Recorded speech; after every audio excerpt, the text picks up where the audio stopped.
All right, we're back. About 3.5 minutes to go before the top of the hour, and talking with Gary Stein here. He'd love to be.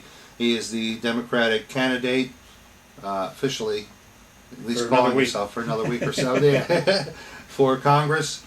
And we were talking in the break, and he asked me to talk to you about or bring up having a bill put in for helmets.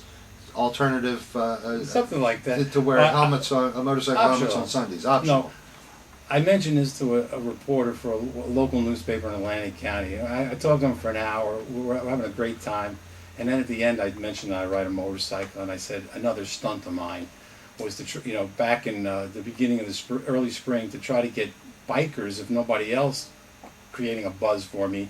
And I said I threw out this idea. I ride a motorcycle. Helmet's optional on Sunday. Elect me, and that'll be the first thing I propose when I head down to Washington. Well, the guy gets it backwards in the article and says my proposal was to ban motorcycle helmets on Sunday, to ban them, as if you wore a helmet, you could get arrested. And it was a tongue-in-cheek kind of thing. And of course, it didn't work. Bikers, I have a Facebook page, Bikers for Stein for Congress. There's about 34 people that joined. Jeez. So, but it does go to show you how the media likes to pick and choose and write the way they want to write anyway. They'll get the idea and then just turn left. Or mess it up. Yeah. Right. The Philadelphia Inquirer, a liberal newspaper, they never called me. We never spoke. They endorsed Lo Biondo. They must have gone to my website and saw that I was for offshore drilling and said basically I have no experience as a candidate. And then he said he wrongly supports offshore drilling. Never mind that Frank Lo Biondo waffles on that whole position. One day he's for drilling, the next day he's against it when gas went up to almost $4 a gallon. Now then all of a sudden he was for it. 2 years ago I predicted on my website he was going to flip on that issue. I mean, I got a wacky website. 2 years ago in June I said I can't wait till he flips, and sure enough he flipped later on that summer. Give everybody your website so they can go to and enjoy it as well.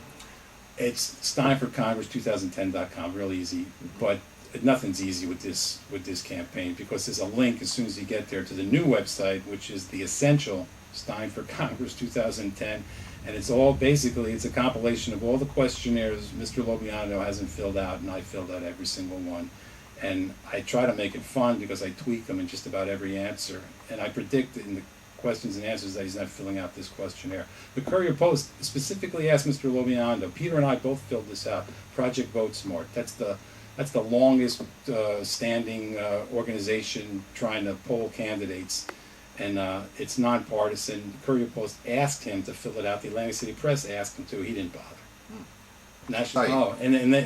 They leave out the first part of the introduction where we give our introduction, and I say that I would be for a national sales tax, and I say it's regressive. The Courier Post writes an article, says I'm for eliminating all taxes. Didn't mention that I would exchange it for a national sales tax, and that I myself knew it was aggressive, and then I'm accused of being a lefty.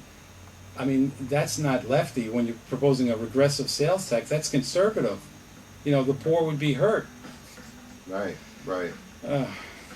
All right, well, ladies and gentlemen, you've been listening to Gary Stein right here on 1240 WSNJ, QBC TV2, and the World Wide Web, WSNJAM.com. This segment has been Meet Your Candidate.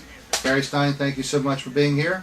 Thank you, Rich, for having me. Really appreciate your time. I like the fact that you came down and spent some time with us.